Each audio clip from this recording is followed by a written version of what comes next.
Praise the Lord. जोर से कह सकते हैं praise the lord, hallelujah. Assembly of believer church Badli में आप सबका स्वागत है। परमेश्वर का बड़ा धन्यवाद करते हैं। इन दिनों में मैं और आप सीख रहे हैं पवित्र आत्मा के विषय में, और बहुत से अध्ययन हमने पवित्र आत्मा के विषय में करे हैं। बीते दिनों में हमने पवित्र आत्मा के वरदान के बारे में सीखा था। दो भाग हमने पवित्र आत्मा के वरदान के विषय में बांटे थे। आज एक तीसरा भाग और पवित्र आत्मा के वरदान के विषय में बांटूंगा, और चेक करेंगे क्या मेरे पास वो वरदान है कि नहीं है, क्या मुझ पे कोई वरदान है कि नहीं है। कैसे पता चलेगा कि मुझे वरदान मिला है कि नहीं मिला है? कैसे पता चलेगा मुझे वरदान मिला है कि नहीं मिला है?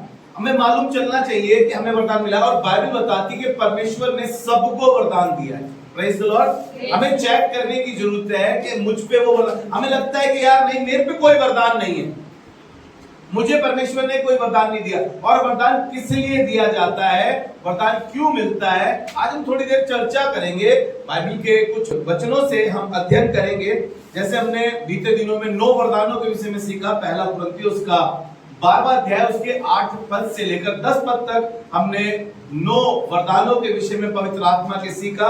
पहला बुद्धि का वरदान, ज्ञान का वरदान, विश्वास का वरदान, चंगाई का वरदान, सामर्थ के काम करने का वरदान, भविष्यवाणी का वरदान, आत्माओं की परख, अनेक प्रकार के भाषाओं की परख और भाषाओं को समझने का अर्थ। Praise the Lord. आज हम रोमियो की पत्री उसका 12वां अध्याय और उसके 6 पद से सीखेंगे कुछ बातों को, और जो परमेश्वर ने वरदान के रूप में, पवित्र आत्मा ने हमें वरदान के रूप में दिया है। पहला इसका है भविष्यवाणी, दूसरा सेवा करने का, तीसरा सिखाने का, चौथा उपदेश देने का, 5वां दान का, और अगुवेपन का, और दया का। Praise the Lord. आज हम इनके ऊपर चर्चा करेंगे। भविष्यवाणी की चर्चा हम पहले कर चुके हैं। इससे पहले कि मैं आपको इन जगहों पर लेकर जाऊं, मैं एक और वचन से आपसे बातें करूंगा। इससे पहले एक वचन मेरे साथ पढ़ दीजिए जो आपको मिलेगा पहला पतरस उसका 4था अध्याय और उसके 10वें पद से आज हम शिक्षा को शुरू करेंगे और सीखेंगे कि परमेश्वर ने हमें वरदान किस लिए दी है, क्यों दी है, उन वरदानों का हमें कहाँ उपयोग करना चाहिए, कहाँ नहीं करना चाहिए। जी पढ़े हैं। जिसको जो वरदान मिला है, ध्यान से सुनिएगा, जिसको जो वरदान मिला, यानी आपके पास वरदान आपके पास है, और वो कह रहा है जिसको मिला है, जिसको जो वरदान मिला है, वह उसे परमेश्वर के नाना प्रकार के अनुग्रह के भले भंडारियों के समान एक दूसरे की सेवा में लगाए। देखिए, वरदान मिला है तो वरदान आपको अगर मिला है तो उसको किस लिए करना है? सेवा में लगाना है, परमेश्वर के कामों में लगाना है। ये नहीं कि अपनी बढ़ाई के लिए, अपने रुतबे के लिए, अपने ओहदे को दिखाने के लिए कि मुझे वो वरदान मिला है। इस वरदान से आप परमेश्वर की महिमा करें, एक दूसरों की सेवा करें। मैंने कुछ पॉइंट्स लिखे हैं और मैं जब पढ़ रहा था तो लिखा है वरदान क्यों दिया गया है, एक दूसरे की सेवा के लिए और सबके भले के लिए। अभी हमने पढ़ा एक वचन कि किसके लिए? सेवा के लिए हमें वरदान मिलता है। वरदान कौन देता है? वरदान पवित्र आत्मा हमें देता है। Praise the Lord. और वरदान किसको मिलता है? हर एक को जो अनुग्रह का वरदान, जिस पर परमेश्वर अनुग्रह करता है, उसको ये वरदान मिलता है। हालेलुया। और एक और बात, प्रभु जिसे चाहता है उसको वो वरदान दे देता है, और वो वरदान सही तरीके से सही जगह पर इस्तेमाल किए जाए। हालेलुया। प्रभु हमें अपने वरदानों से भरता है और बढ़ाता भी है। और पहला कुरिन्थियों उसका 12वां अध्याय उसका 7 पद जी पढ़े। किंतु सबके लाभ पहुंचाने के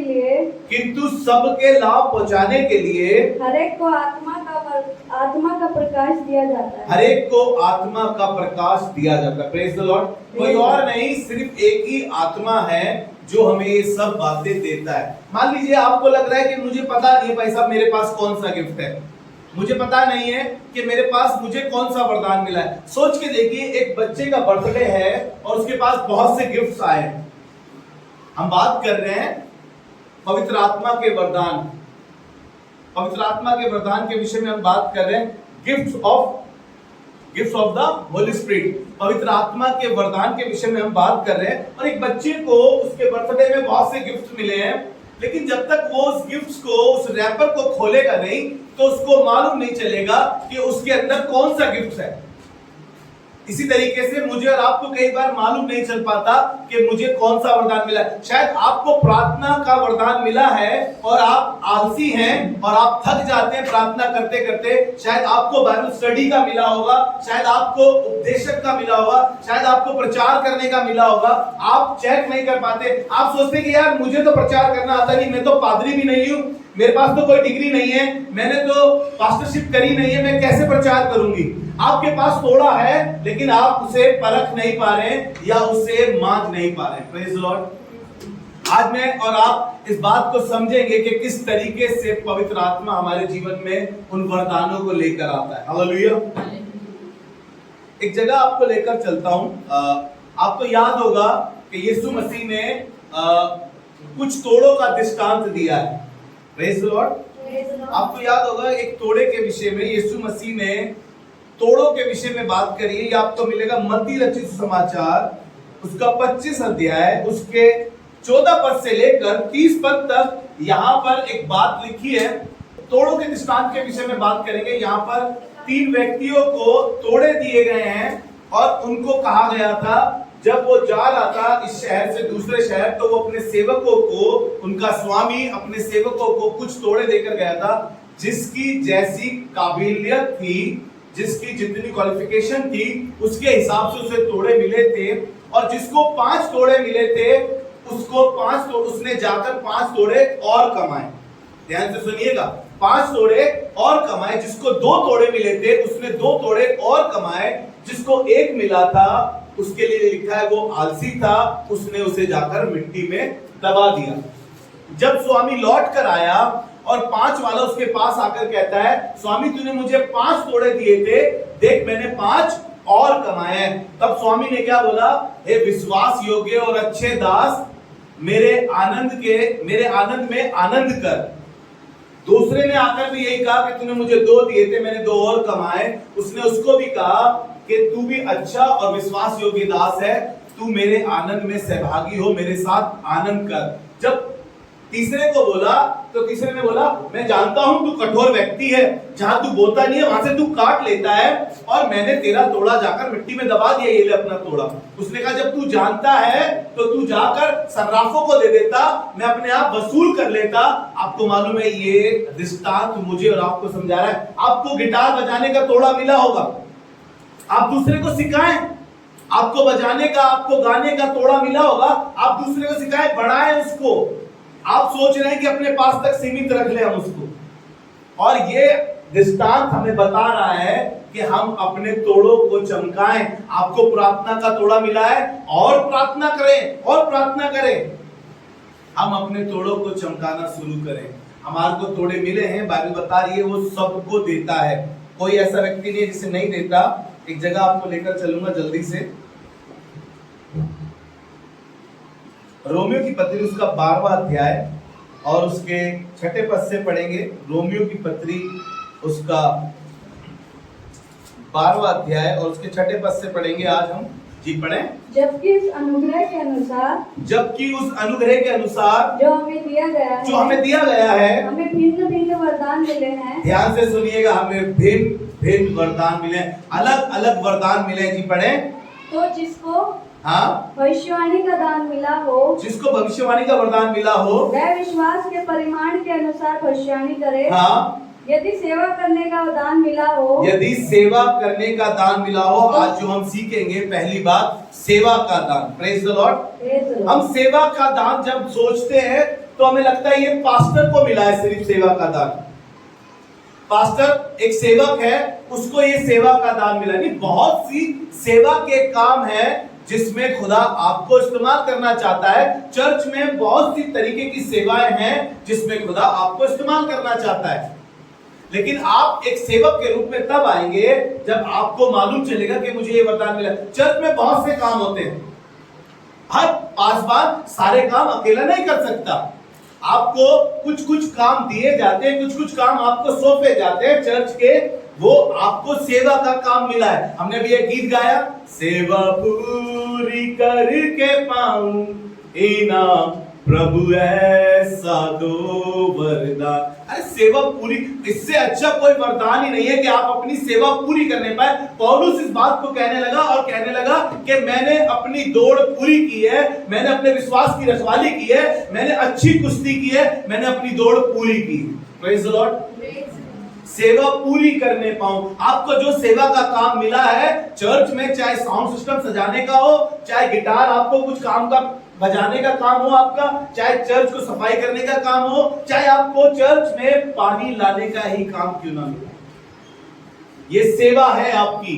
आप पहचानिए अपनी सेवा को। क्या आपके पास ये सेवा का वरदान है? क्या लीडर्स को ही सेवा करनी है? क्या पासवान को ही सेवा करनी है? नहीं, सेवा का वरदान मिला है। आप अपने आप को चेक करें। जब कोई आपको कह रहा है कि भैया ये यहां से ये हटा दीजिए, बड़ा गंदा हो रहा है, क्या भैया हम नहीं हटाएंगे? नहीं, आपने देखा नहीं कि आपको ये सेवा का काम मिला था। Praise the Lord. परमेश्वर चाहता है कि हम सेवा के काम करें, क्योंकि सेवा का वरदान मिलता है। निकालिए एक वचन, रोमियो 12 अध्याय उसका पहला पद। हम सेवा के विषय में बात कर रहे हैं, सेवा का जो वरदान मिला है। और रोमियो 12 अध्याय उसके पहले पद में ऐसा लिखा है, इसलिए हे भाइयों, देखिए सबसे बड़ी सेवा के बारे में क्या कह रहा है। इसलिए हे भाइयों, मैं तुमसे परमेश्वर की दया स्मरण दिलाकर, मैं तुम्हें परमेश्वर की दया स्मरण दिला के ये विनती करता हूँ कि अपने शरीरों को जीवित, ध्यान से सुनिए, अपने शरीरों को जीवित और पवित्र और परमेश्वर को भावता हुआ बलिदान, और परमेश्वर को भावता हुआ बलिदान चढ़ाओ, यही तुम्हारी आत्मिक सेवा है। सबसे पहले तो परमेश्वर चाहता है हम पवित्र बने अपने शरीर को। क्या तुम नहीं जानते कि तुम परमेश्वर का मंदिर हो? हम अपने शरीर को क्या करें? शुद्ध करें। हमें सेवा करनी है तो हमें अपने आप को पहले शुद्ध करना पड़ेगा, पवित्र करना पड़ेगा। हालेलुया। वो ये कह रहा है कि सेवा क्या है कि अपने शरीर को जीवित, पवित्र और भावता हुआ बलिदान करके चढ़ाओ, यही तुम्हारी आत्मिक सेवा है। आत्मिक सेवा करना मांगते हो तो अपने आप को पवित्र करो, अपने आप को साफ करो। इतना गंद भरा हुआ है हमारी सोच में, हमारे विचार में, हमारे ख्याल में, हमारी आंखों में, हमारे एक्शन में। हम पूरे मैले कचेले हैं और हम कहते हैं कि हमें कोई वरदान, हमें तो परमेश्वर ने कोई वरदान हाँ इसलिए नहीं मिला क्योंकि तुम्हारे को जो पहला सेवा का वरदान मिला है वो ये है। हमें लगता है सेवा करना सिर्फ प्रचार करेंगे, अच्छा लगेगा, चर्च में वर्शिप टीम में गिटार बजाएंगे, ये हमारी सेवा है। हम कीबोर्ड बजाते हैं, हमारी सेवा है। हम वर्शिप कराते हैं, हमारी सेवा नहीं। आपकी सबसे बड़ी सेवा है कि अपने शरीर को जीवित, पवित्र और परमेश्वर को भावता हुआ बलिदान चढ़ाओ, यही तुम्हारी आत्मिक सेवा है। वो तो एक पार्ट ऑफ द चर्च का एक भाग है कि आप कुछ अच्छा कर लेते हैं, चर्च में कुछ सफाई का काम मिल जाता है, आप प्रचार कर लेते हैं, आप गीत कर लेते हैं, ये तो एक पार्ट ऑफ द सेवा है। लेकिन सबसे बड़ी सेवा आपकी है कि आप अपने आप को पवित्र करके परमेश्वर के सम्मुख बलिदान करें। हालेलुया। ये हमारी आत्मिक सेवा है। चलिए दूसरी ओर लेके चलता हूं आपको, सिखाने वाले, है ना जी। पढ़ दीजिए, उसी 12वें अध्याय में ही रहेंगे। 12वें अध्याय के हम पढ़ रहे थे, छठे पद। सेवा करने का दान मिला हो, ध्यान से सुनिएगा, यदि सेवा करने का दान मिला हो तो सेवा में लगा रहे, तो सेवा में लगे रहो, सेवा में लगे रहो। हट मत जाओ, छोड़ मत दो। किसी से गुस्से होके, किसी से नाराज होके चर्च छोड़ के चले जाते हैं लोग, हम नहीं कर रहे सेवा है। वाह, वो कह रहा है कि सेवा के काम में लगे रहो। आगे, यदि कोई सिखाने वाला हो, ध्यान से सुनिएगा, दूसरा पॉइंट है आज, यदि कोई सिखाने वाला हो तो सिखाने में लगा रहे, सिखाने में लगा रहे। Praise the Lord. देखिए, सिखाने वाला तैयार है लेकिन सीखने वाले तैयार नहीं होते। अब ये सिखाएंगे हमें, ABCD तो ढंग से आती नहीं है इन्हें, हैं? ये सिखाएंगे अब हमें, लेकिन सिखाने वाला तैयार है, सीखने वाले तैयार हैं। वो कह रहा है जो सिखाने वाला हो वो सिखाने में लगा रहे। अगर कोई सिखाता है तो हमें बड़ा जल्दी बुरा लग जाता है, हमें सिखाओ मत, तुमसे ज्यादा पढ़े लिखे हैं हम, तुमसे ज्यादा डिग्रियां हैं हमारे पास, अब तुम हमें सिखाओगे? 4 दिन तो हुए नहीं अभी बाइबल कॉलेज करे आए हुए, तुम सिखाओगे अब हमें? 4 दिन से चर्च क्या जाने लगे, ये हमें सिखाने लगे? अबे बच्ची हो, बच्ची की तरह रहो। नहीं, सीखिए, कोई सिखाने वाला है तो। बाइबल क्या बताती है? नीति वचन उसका 6वां अध्याय और उसके 23 पद में ऐसा लिखा है, आज्ञा तो दीपक है और शिक्षा ज्योति और सिखाने वाले की डांट जीवन का मार्ग है। Praise the Lord. सिखाने वाले की डांट क्या है? जीवन का मार्ग है। आपके पासवान आपको सिखा रहे हैं, आपके एल्डर्स आपको सिखा रहे हैं, आपके पेरेंट्स आपको सिखा रहे हैं, इसमें आपकी भलाई है, इसमें कहीं ना कहीं आपकी भलाई छिपी है। और जब वो भलाई सामने आएगी, क्योंकि शिक्षा क्या है, आज्ञा तो दीपक है और शिक्षा ज्योति, और सिखाने वाले की डांट से जीवन का मार्ग मिलेगा आपको। अगर वो आपको डांट के भी सिखा रहा है ना, बाइबल में लिखा है कि धर्मी अगर तुझे मारे तो ये तेरे सिर पर का तेल ठहरेगा, और लोगों के बुरा करने के बावजूद भी मैं अपनी प्रार्थना में लवलीन रहूंगा। आप तो बुरा मान जाते हैं, फिर आप कैसे सीख पाएंगे? सिखाने वाला तैयार है। बाइबल बताती है कि वो नित्य भोर को मुझे जगाता है कि मैं शिष्य के समान सुन सकूं, इसलिए उठाता है कि मैं एक शिक्षक बनकर सीख सकूं उसके पास जाकर, परमेश्वर के पास। हमें सिखाने वाला है, हमें सीखने की जरूरत है। मत्ती रचित सुसमाचार उसका 11 अध्याय और उसके 28 और 29 पद को पढ़ेंगे। ये बड़ा फेमस पद है, बहुत से लोगों को ये मुजवानी याद है। और जो कह रहा है जो सिखाने वाले हो वो सिखाने में लगे रहे। आपको लोग कितना ही बुरा क्यों ना कह रहे हो, आपको लोग कितना ही अरे बेकार है आपकी प्रीचिंग, बेकार है आपकी टीचिंग, कौन हो आप, हम नहीं जानते। नहीं, आप सिखाने में लगे रहे। लोग सीख रहे हो या ना सीख रहे हो, आप सिखाते रहे। आप ये ना सोचे कि यार इतने टाइम से तो सिखा रहा हूं, पता नहीं सीख ही नहीं पा रहा है, छोड़ो परे यार, इनके हाल पे छोड़ दो इन्हें। नहीं, वो कह रहा है सिखाते रहो। और यहाँ पे यीशु मसीह के वचन में लिखा है 11 अध्याय उसका 28 पद, हे सब परिश्रम करने वालों और बोझ से दबे लोगों मेरे पास आओ। हे सब परिश्रम करने वालों और बोझ से दबे लोगों मेरे पास आओ, मैं तुम्हें विश्राम दूंगा। मैं तुम्हें विश्राम दूंगा। 29 पद, मेरा जुआ अपने ऊपर उठा लो, मेरा जुआ अपने ऊपर उठा लो और मुझसे सीखो। Praise the Lord. किससे सीखो? खुदावंद यीशु मसीह से सीखो। वो सिखाने में सक्षम है, वो सबसे उत्तम गुरु है, वो सर्वोत्तम गुरु है, वो सिखा देगा। हालेलुया। वो कह रहा है कि मुझसे सीखो। वो थका नहीं सिखाने में।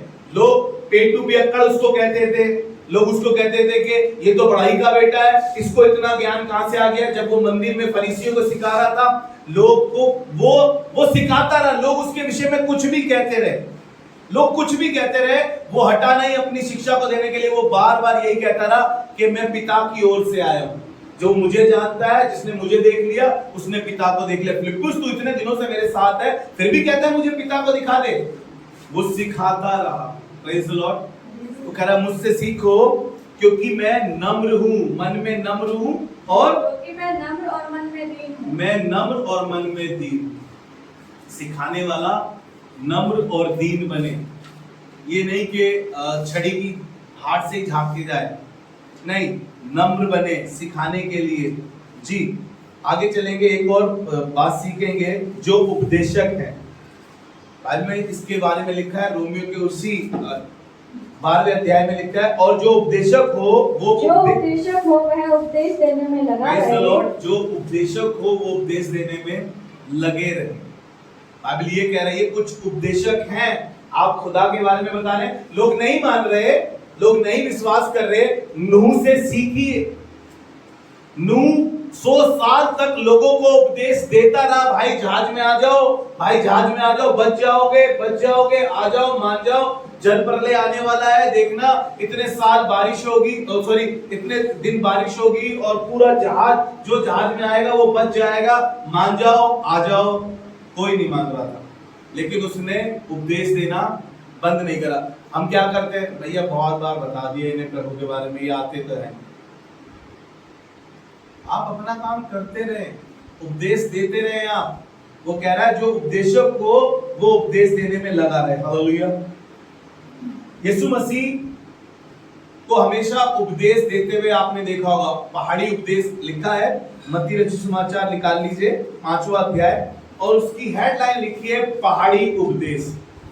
यीशु मसीह एक ऊंचे पहाड़ पर चढ़ गया और लिखा है कि वो उपदेश देने लगा। जी पढ़े दूसरे पद से, और वह अपना मुंह खोलकर उन्हें यह उपदेश देने लगा। और वो अपना मुंह खोलकर उन्हें ये उपदेश देने लगा। किन्हें? उन फरीसियों को, उन लोगों को जो मान भी नहीं रहे थे, उन लोगों को जो उसको पकड़ने की खोज में थे, वो लोग जो बिल्कुल उसके खिलाफ थे, उन्हें उपदेश देने लगा, कहने लगा धन्य है वे जो मन के दीन है, जो मन के दीन है, क्योंकि स्वर्ग का राज्य उन्हीं का है। स्वर्ग का राज्य उन्हीं का है। Praise the Lord. वो उपदेश देने लगा और खूब बेहतर उम्दा बातें किंगडम ऑफ गॉड की उनके साथ शेयर करता रहा। Praise the Lord. जी आगे लिखा है, जी पढ़े। धन्य है वे जो शोक हैं, धन्य वे हैं जो शोक करते हैं, क्योंकि वे शांति पाएंगे। वे शांति पाएंगे।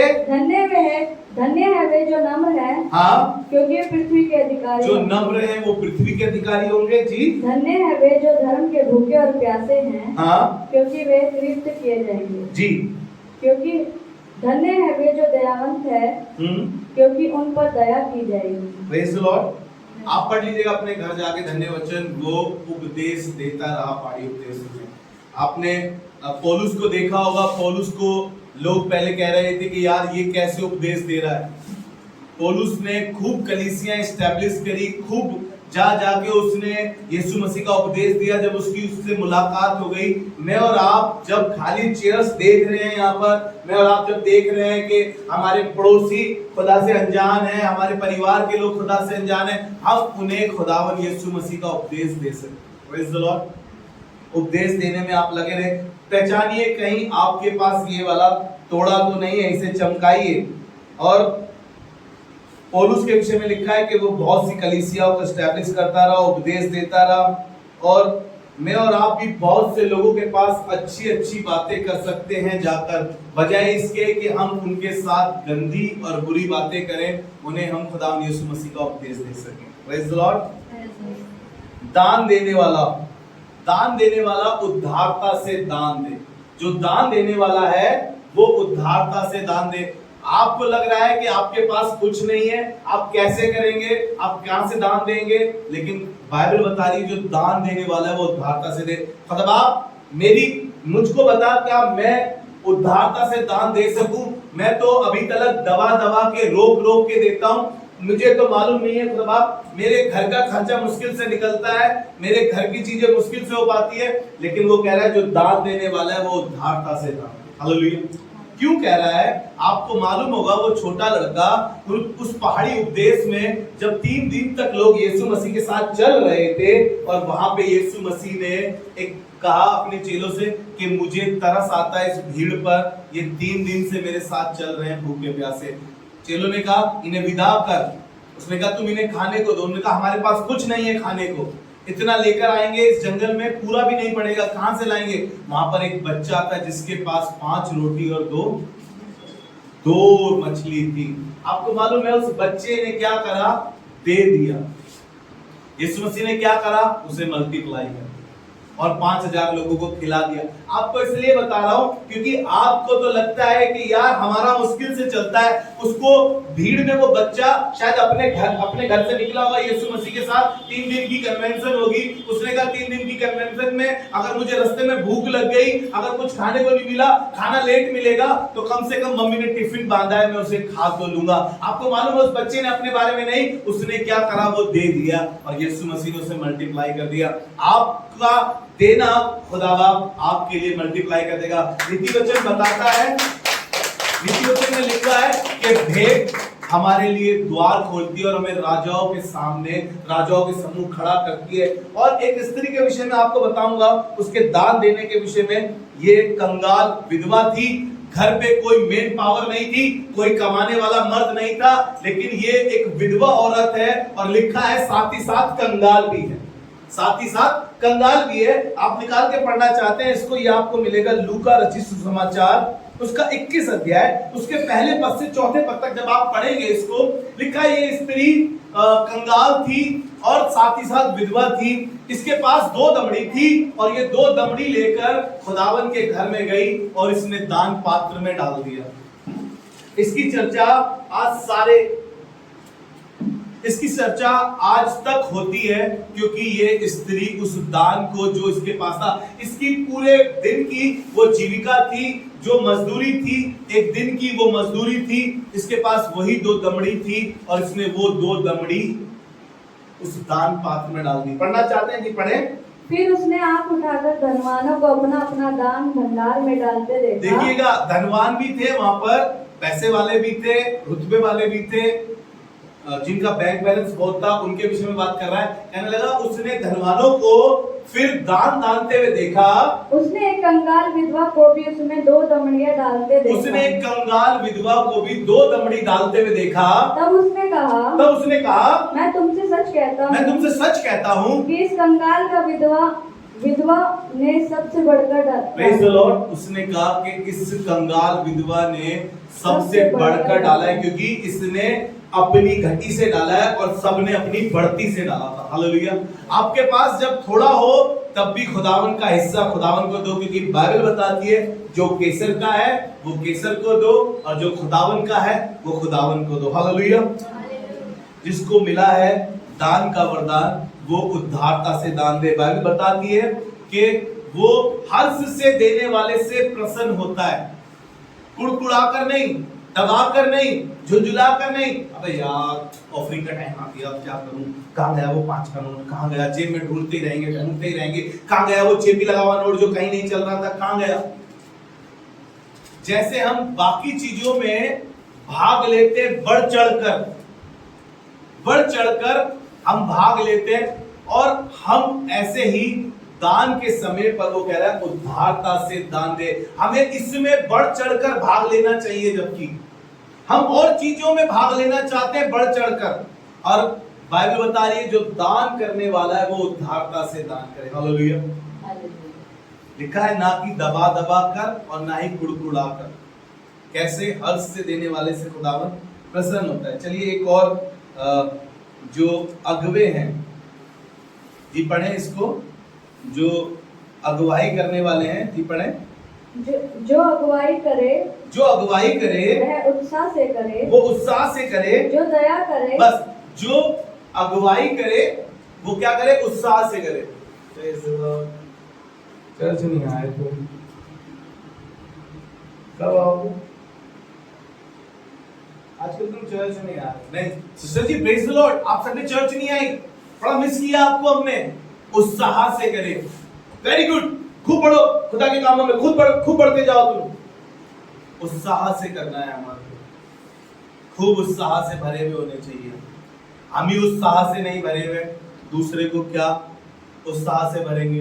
हम ही थके से दिखाई दे रहे हैं, हम ही बुझे से दिखाई दे रहे हैं, हम दूसरे को क्या सिखा पाएंगे? फिर पौलुस कहने लगा कि मैं दूसरों को शिक्षा देते देते कहीं खुद ही निकम्मा ना ठहर जाऊं।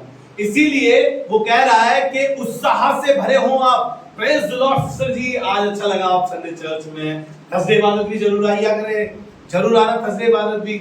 हाँ, उस फंक्शन रखा है चर्च में, बाइबल स्टडी करते रहिए। हाँ, प्रार्थना में लगे रहिए। आप खुदा बाप सब ठीक कर देगा।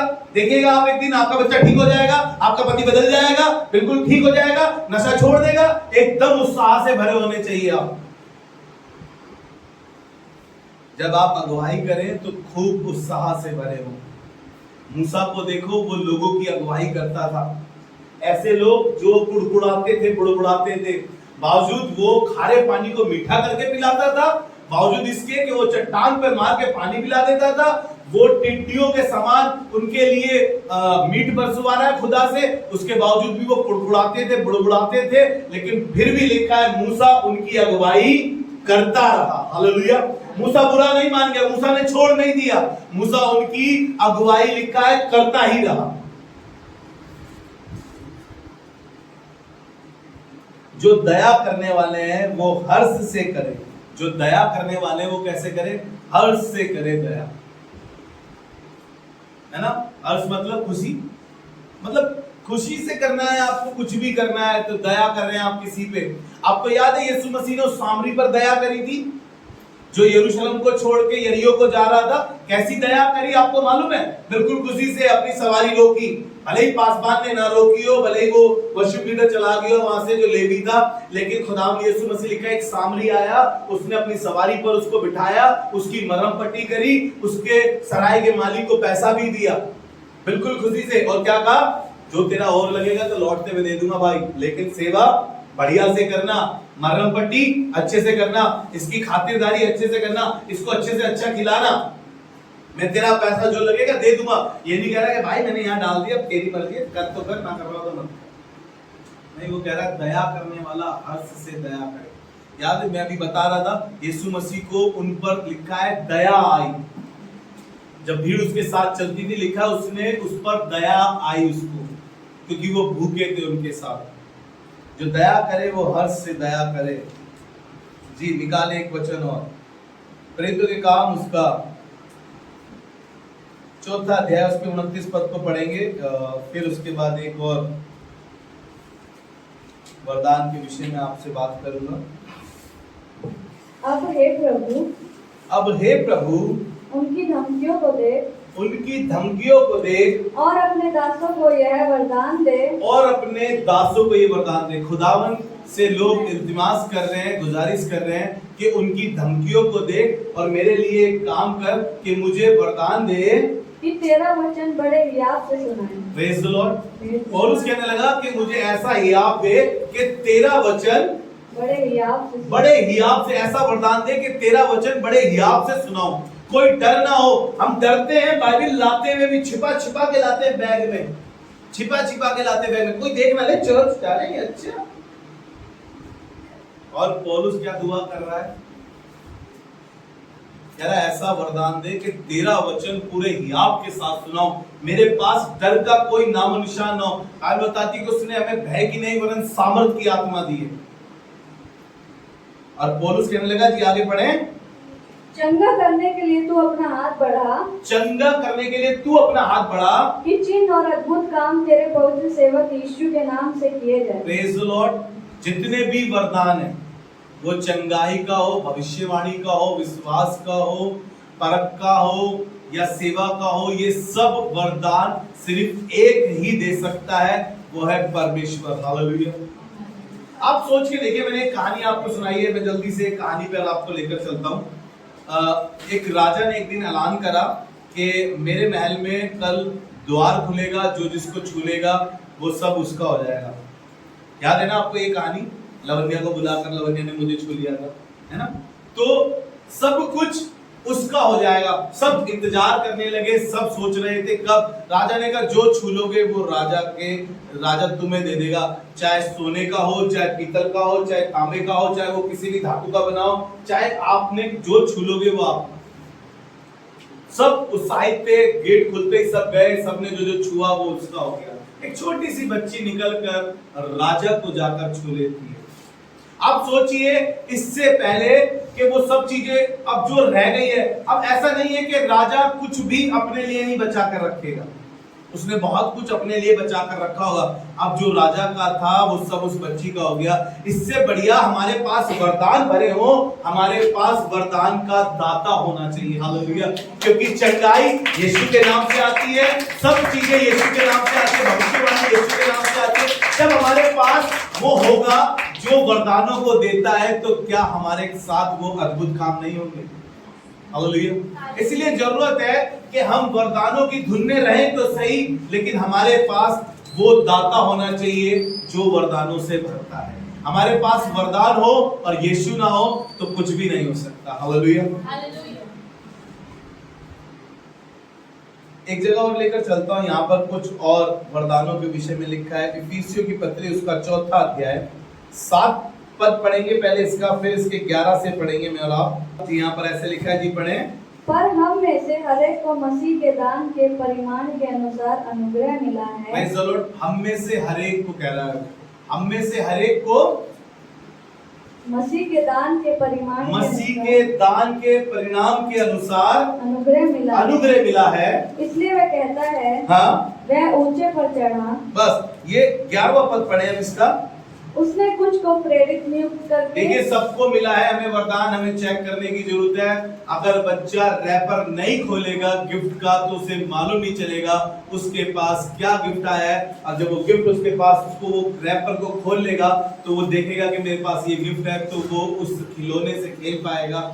मैं और आप जब अपने वरदान को जान जाएंगे, चेक कर लेंगे, तभी वो वरदान और चमका पाएंगे। उस व्यक्ति की तरह ना बने जिसने अपना तोड़ा लिया और और मिट्टी में डाल दिया, बल्कि मुझे उस 5 तोड़े वाले के साथ और उस 2 तोड़े वाले के साथ सीखने की जरूरत है कि हम और अपने आप को चमकाएं, क्योंकि बाइबल ये बताती है जिसके पास है, आगे उस कहानी में था, जिसके पास है उसे और दिया जाएगा, और जिस पे नहीं था, जिसने कुछ नहीं करा, उससे वह भी लेकर उसे दे दिया जाएगा। Praise the Lord. जी अब पढ़ें।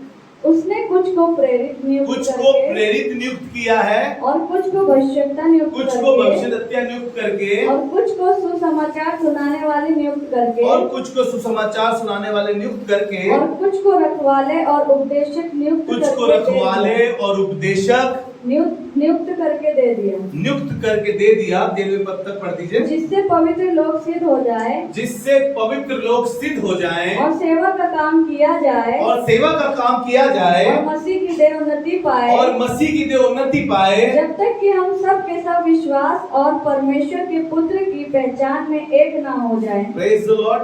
एक ना हो जाए। अगर आप इसको घर जाके 12वें पद से पढ़ेंगे, इसी अध्याय को, इसी के 12वें, पढ़ना नहीं है, मैं आपको बताना मांग रहा हूँ बस, मैंने इसका नहीं है वो। और एक सिद्ध मनुष्य बन जाए जी। और मसीह के पूरे दिलदौर तक ना बढ़ जाए। पहला कुरिन्थियों 12वां अध्याय और उसका 12 पद से जब हम पढ़ते हैं, यहाँ पर एक देह के विषय में लिखा है, और देह के बहुत से अंग हैं। देह के लिखा है, पौलुस एक दृष्टांत बता रहे हैं, प्रेरित पौलुस तो कह रहे हैं देह के बहुत से अंग हैं और सब अलग अलग हैं, और लेकिन क्या है, कोई किसी से कह नहीं सकता कि मुझे आंख की आवश्यकता नहीं है, कान कह नहीं सकता मुझे आंख की आवश्यकता नहीं है, हाथ कह नहीं सकता मुझे पैर की आवश्यकता नहीं है। इसीलिए कह रहा है, क्योंकि अगर पूरे शरीर में आंख ही होती तो सुनना कहां से होता, अगर पूरे शरीर में हाथ ही होते तो चलना कहां से होता।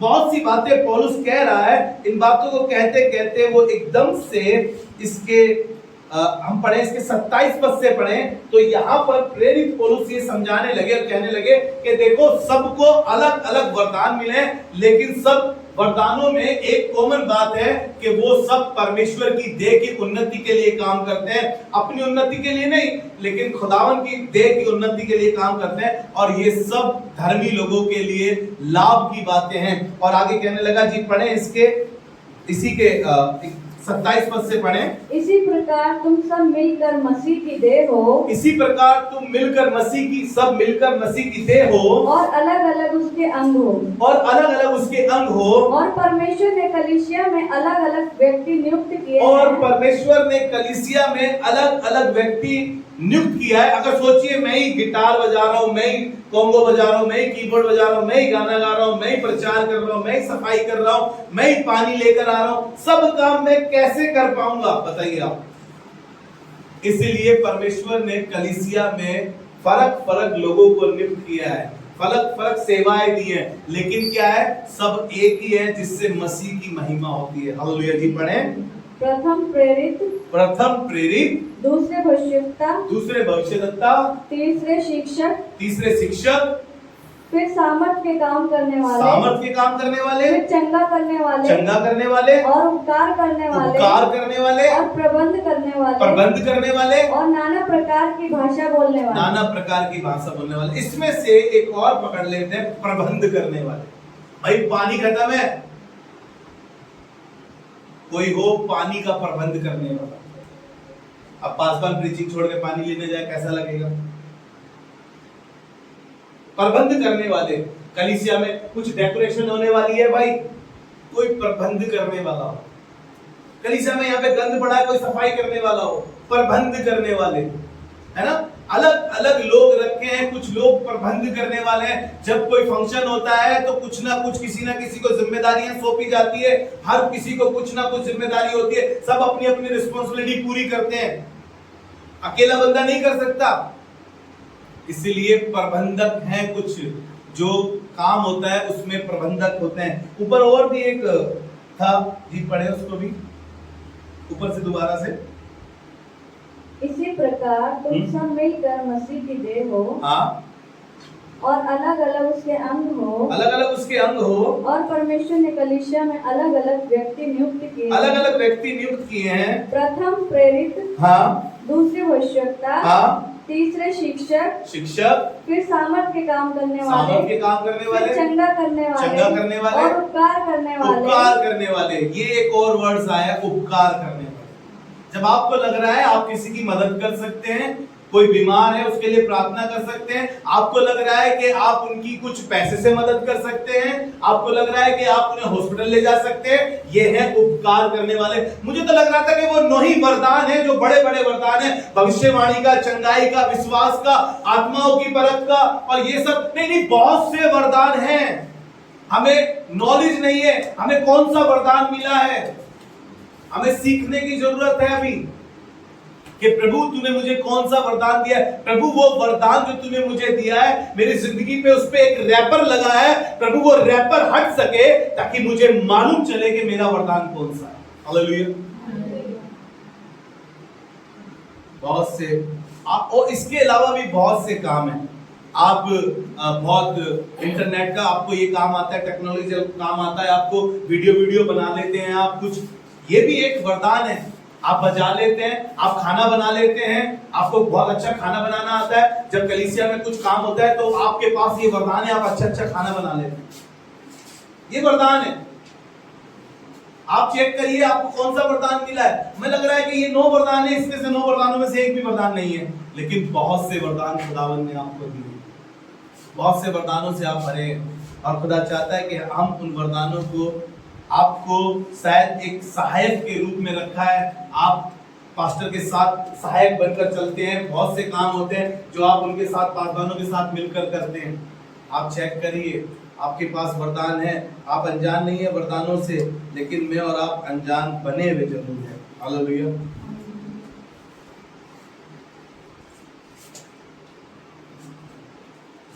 एक वचन निकाल के पढ़े, 2 कुरिन्थियों उसका 9वां अध्याय उसका 7 और 8 पद पढ़ेंगे। ये दान के विषय में था जो छूट गया, लेकिन आप पढ़ लीजिए जी, पढ़िए। हर एक जन जैसा मन में ठाने, वैसा ही दान करे, ना कुड़कुड़ के, ना दबाव से, क्योंकि परमेश्वर हर्ष से देने वाले से प्रेम रखता है। Praise the Lord. मैंने ये आपको कोट कर दिया, परमेश्वर हर्ष से देने वालों से प्रसन्न होता है। परमेश्वर सब प्रकार का अनुग्रह तुम्हें बहुतायत से दे सकता है, जिससे हर बात में और हर समय जी सब कुछ जो तुम्हें आवश्यक हो तुम्हारे पास रहे। Praise the Lord. परमेश्वर हमें सब प्रकार की आशीष देता है। एक व्यक्ति और वही पौलुस प्रेरित कहने लगा, फिलिपियों उसका 3रा अध्याय उसका 14वें पद में कहता है कि निशाने की ओर दौड़ा चला जाता हूं ताकि वो इनाम पाऊं जिसके लिए परमेश्वर ने मुझे यीशु मसीह में ऊंचे स्थानों पर बिठाया। Praise the Lord. निकाल लीजिए आप सभी लोग, जल्दी से निकाल लीजिए फिलिपियों की पत्री उसका 3रा अध्याय उसका 14वां पद जी, पढ़े। निशाने की ओर दौड़ा चला जाता हूँ ताकि वह इनाम पाऊं जिसके लिए परमेश्वर ने मुझे मसीह यीशु में ऊपर बुलाया है। Praise the Lord. आपको परमेश्वर ने प्रभु यीशु मसीह में स्वर्गीय स्थानों पर बिठाया, आपको ऊपर बुलाया है। आप भी उस इनाम की फिराक में, उस वरदान की फिराक में लगे रहे कि परमेश्वर प्रभु मुझे कौन सा वरदान दिया है, मेरी मदद करो ताकि उस वरदान से मैं कलीसिया की उन्नति के लिए कुछ कर सकूं, और कलीसिया के लिए और भले कामों के लिए मैं उन वरदानों का इस्तेमाल कर सकूं। आइए अपने सरों को झुकाएं यार। खुदावन हम धन्यवाद करते हैं, शुक्रगुजारी करते हैं, बढ़ाई करते हैं। परमेश्वर प्रभु आप अद्भुत करने वाले परमेश्वर हैं, और प्रभु दुआ करते हैं इन फलों से, इन वरदानों से कलीसिया में बहुत से लोग हों परमेश्वर प्रभु जिन पे फर्क वरदान हो परमेश्वर प्रभु, और इन सब वरदानों से कलीसिया की उन्नति हो सके और हमारी आत्मिक उन्नति हो सके। हम सारा आदर महिमा आपको देते हैं, दुआ को यीशु मसीह के नाम से, आमीन।